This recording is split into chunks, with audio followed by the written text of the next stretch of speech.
to feel like I'm being part of perhaps one of the biggest stories of the century, this century or last century, is pretty impressive and kind of humbling.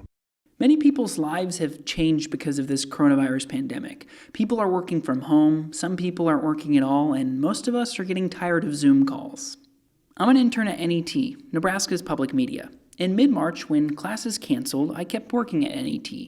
But on April 7th, every University of Nebraska employee received this email.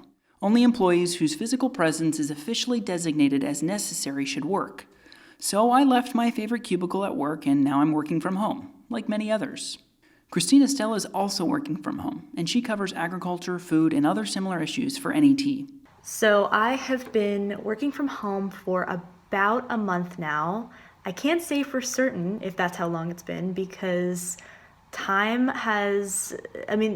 living in this pandemic has totally changed my relationship to time. And so I don't really know when anything happens anymore. I just kind of wake up and that's my life. Working from home has been also a little bit personally difficult because I think that anyone can say that people who are working from home right now are, I almost don't want to say working from home. We're at home trying to work during an emergency situation.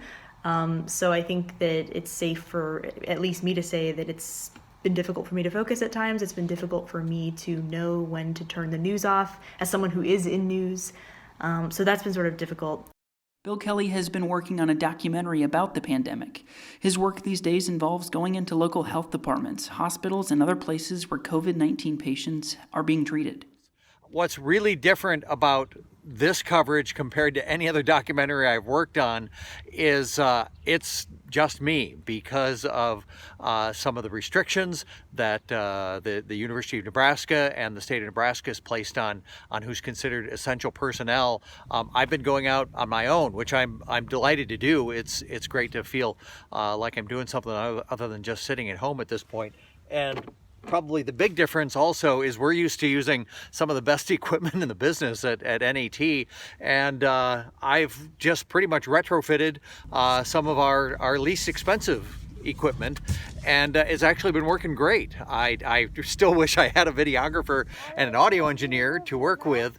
I still don't know entirely what all the subject matter is going to be, everything we're going to be covering, but it's been kind of fun being a one-man band, or at least I'm trying to convince myself it's fun most of the time.